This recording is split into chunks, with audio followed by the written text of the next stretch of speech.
Hello बच्चों, good morning. बेटा आज हम आपका हिस्ट्री का लेसन 4 जिसका नाम है वैदिक काल, इस लेसन की रीडिंग करेंगे। तो इसके अंतर्गत वैदिक काल के बारे में बताया गया है कि वैदिक काल क्या था, ठीक है, उसको जानने के स्रोत क्या हैं, उस समय जो आर्य थे उनका जीवन क्या था, उनकी सामाजिक स्थिति कैसी थी, राजनीतिक जीवन क्या था तथा उनके खेल व मनोरंजन के क्या क्या साधन थे। तो चलिए स्टार्ट करते हैं। वैदिक सभ्यता जो है भारत की प्राचीनतम सभ्यता मानी जाती है, यानी जो वैदिक सभ्यता है भारत की सबसे पुरानी सभ्यता है।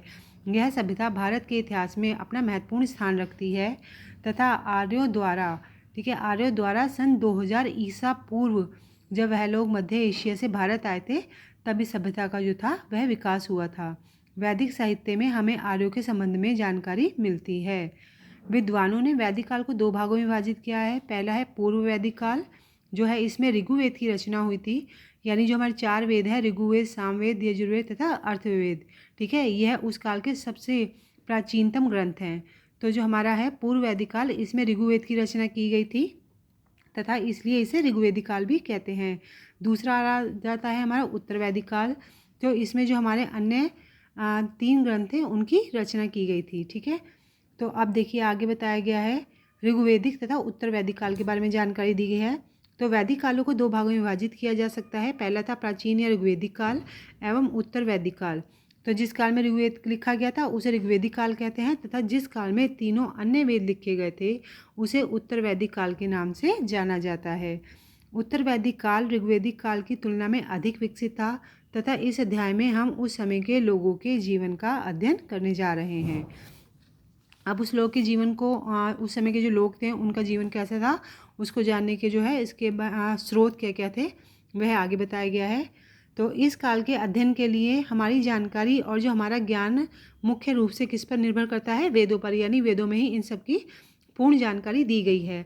आर्य द्वारा इन 4 वेदों को संकलित किया गया था, ऋग्वेद, सामवेद, यजुर्वेद तथा अथर्ववेद।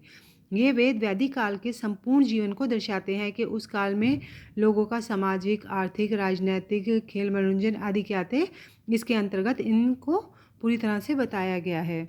ये वेद आर्यों की जीवन शैली के अन्य पहलुओं पर भी रोशनी डालते हैं। साहित्य और पुरातत्व संबंधी प्रमाण वैदिक काल के विषय में जानकारी प्राप्त करने के अन्य साधन हैं। कौन कौन से? ब्राह्मण, आरण्य तथा उपनिषद, ठीक है। आगे बताया गया है कि आर्यों का प्रारंभिक जीवन कैसा था। तो जो आर्य जाति के लोग थे वह सिंधु सभ्यता के पतन यानी सिंधु सभ्यता के ख़त्म होने के बाद भारत में अनेक स्थानों पर जो घूमकर वह आए थे। यह लोग बड़ी संख्या में अपने साथ पशुओं को भी लेकर आए थे। ये लोग गाँव में रहते थे, कृषि करते थे तथा कृषि ही उनके आर्थिक जीवन का महत्वपूर्ण स्रोत भी थी, यानी कृषि के द्वारा ही जो यह थे धनार्जन करते थे। सिंधु सभ्यता की भांति ही आर्य जाति के लोगों की संस्कृति का भारतीय संस्कृति से गहरा संबंध है।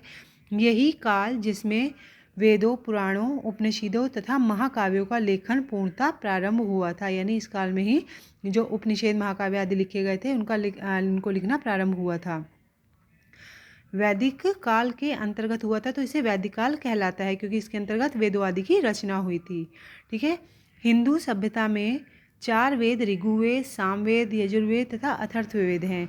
इन चारों वेदों में गुरु, शिक्षा, श्लोक, जीवन के विभिन्न चरणों आदि के विषय में महत्वपूर्ण जानकारी जो है वह उपलब्ध है।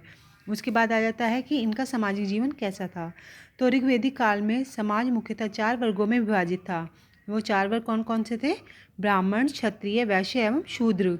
तो यहाँ बताया गया है कि जो यह वर्गीकरण था, यानी जो 4 वर्ग बटे हुए थे, यह लोगों के कामों पर आधारित थे, ना कि जन्म पर, यानी जन्म के आधार पर ये नहीं थे। लोगों के काम के आधार पर यह वर्ग बनाए गए थे। जो शिक्षक को ब्राह्मण, शासकों एवं प्रशासकों को क्षत्रिय, किसानों एवं व्यापारियों तथा साहूकारों को वैश्य और जो दस्तकार एवं मजदूर लोग होते थे उन्हें शूद्र कहा जाता था।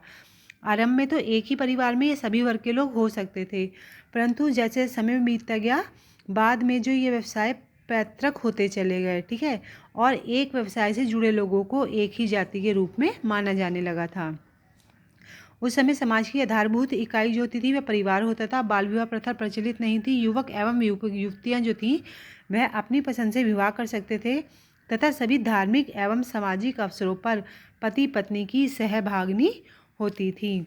उस समय जो है सती प्रथा, बाल विवाह और पर्दा प्रथा उस समय लोगों की जानकारी में ही नहीं थे। महिलाओं को अपना पति स्वयं चुनने की जो थी पूर्ण स्वतंत्रता थी। महिलाओं को मालकिन माना जाता था तथा धार्मिक संस्कारों में गृहिणी की सहभागिता आवश्यक थी, यानी उस समय जो स्त्रियों की दशा थी वह काफ़ी अच्छी थी।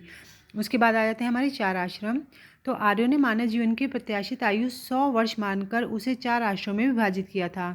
तो पहला आ जाता था ब्रह्मचार्य आश्रम, दूसरा गृहस्थ आश्रम, तीसरा वानप्रस्थ आश्रम तथा चौथा संन्यास आश्रम। तो जीवन के जो 25 वर्ष यानी आरंभ के जब से जो बच्चा होता है, शिशु पैदा होता है, उससे लेकर 25 वर्ष के जो आयु होती थी उसे ब्रह्मचार्य आश्रम कहा जाता था। इसमें जो होते थे बच्चे वह गुरुकुल में जाकर वहाँ के विद्वान पंडितों से जीवन और धर्म की विविध कलाओं का ज्ञान प्राप्त करते थे। दूसरी अवस्था जो होती थी वह होती थी गृहस्थ आश्रम। इस अवस्था में व्यक्ति के विवाह करने और एक परिवार बनाने से आरंभ होती थी। इस आश्रम में व्यक्ति को कठोर परिश्रम से धनार्जन यानी धन कमाकर अपने परिवार, माता पिता तथा जो उस पर आश्रित लोग थे उनका पालन पोषण करना होता था। उसके बाद आती थी सेवानिवृत्ति की अवस्था को वानप्रस्थ आश्रम कहा जाता था। यह अवस्था या आश्रम 50 वर्ष से आरंभ होती थी। इसके बाद की अवस्था संन्यास या जनसेवा तथा उपदेश देने की पूर्ण त्याग की अवस्था के अंतर्गत आती थी। अब आ जाता है भोजन के। उस समय का भोजन क्या था? तो ऋग्वैदिक आर्यों का भोजन सादा तथा पौष्टिक होता था। गेहूं और जौ की रोटियों के अतिरिक्त वह दूध, घी, मक्खन, दही और पनीर जैसे दुग्ध उत्पादक यानी दूध से बने हुए उत्पादनों का सेवन करते थे।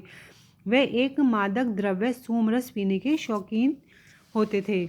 इस समय समाज में इसे बुरा नहीं माना जाता था, लेकिन जो दूसरा लोकप्रिय था वह था सूरा, और यह अत्यधिक मादक था यानी नशीला था। इसका समाज में कटु आलोचना की जाती थी क्योंकि इस पेशे व्यक्ति में अपराध व दुष्कर्म की ओर प्रेरित होता था। फल, सब्जियां, दालें और मांस भी जो थे वहाँ उस समय के भोजन में सम्मिलित थे। फिर आता है हमारे धार्मिक विश्वास। तो ऋग्वैदिक काल के लोग सूर्य, पृथ्वी, आकाश, वायु, वर्षा, अग्नि आदि की उपासना करते थे। उत्तर वैदिक काल में भगवान के 3 रूप ब्रह्मा जिन्हें सृष्टि का रचयिता, विष्णु जिसे सृष्टि का रक्षक तथा शिव जिसे सृष्टि के विनाशक के रूप में पूजने लगे थे। इस काल में आत्मा के पुनर्जन्म की धारणा में भी विश्वास किया जाने लगा तथा इस काल में बड़े बड़े योगों का आयोजन किया जाने लगा। उसके बाद आ जाता है हमारा आर्थिक जीवन। तो वैदिक काल के लोगों का आर्थिक जीवन कृषि, कला, हस्तशिल्प और व्यापार पर केंद्रित था, यानी इनके द्वारा वह धनोपार्जन करते थे। बैलों का उपयोग खेती करने तथा गाड़ियों को खींचने के लिए किया जाता था। पशुओं में गायें जो थी उसको सबसे अधिक पवित्र स्थान दिया जाता था तथा कृषि वैदिक काल के लोगों का जो थी वह मुख्य व्यवसाय थी। उन्होंने कृषि में कुछ सुधार भी किए थे, जैसे उन्होंने इसके लिए सिंचाई व्यवस्था विकसित की थी। अब है आर्य लोगों के औजार जैसे कुल्हाड़ी, हंसुली, बुआई करने के यंत्र, हल की नोक आदि बनाने लगे थे। बाद में लोहार जो थे वह कर्म, चर्म उद्योग, बढ़ईगिरी आदि अनेक शिल्प विकसित हुए थे उस समय में। लोहे का प्रयोग जो था वह तलवारों, ढालों तथा वाणों की नोक आदि के निर्माण में होने लगा था। अब आ जाता है कि विज्ञान में उस समय क्या प्रगति हुई थी। तो देखिए वेद, ब्राह्मण तथा उपनिषेध उस समय के विज्ञान के विषय में पर्याप्त जानकारी देते हैं। वैदिक काल के लोग जो थे गणित की सभी शाखाओं जैसे अंकगणित, बीजगणित, रेखागणित, खगोल विद्या, ज्योतिषी कोई गणित के नाम से ही जाने जाते थे। वे त्रिभुज के बराबर क्षेत्रफल का वर्ग बनाना भी जानते थे। ये वृत्त के क्षेत्रफल के बारे में भी जानते थे तथा इन्हें संभवतः शून्य का ज्ञान था। इसके अतिरिक्त उन्होंने प्रत्येक अंक के स्थानीय मान व मूल मान की जानकारी थी। अब आ जाता है हमारा राजनैतिक जीवन। तो राजनैतिक जीवन कैसा था? देखिए पितृ प्रधान परिवार राजनैतिक और सामाजिक संगठन की सबसे छोटी इकाई होता था। बहुत से परिवारों से एक गांव बनता था तथा जो गांव का नेता या मुखिया ग्रामीणी होता था। वह युद्ध कला में ग्रामीणों का मार्गदर्शक बनता था तथा सभा तथा समिति की बैठकों में भी भाग लेता था। बहुत से गांवों को मिलाकर एक विश बनता था तथा जो विश का मुखिया होता था उसे विशपति कहलाते था।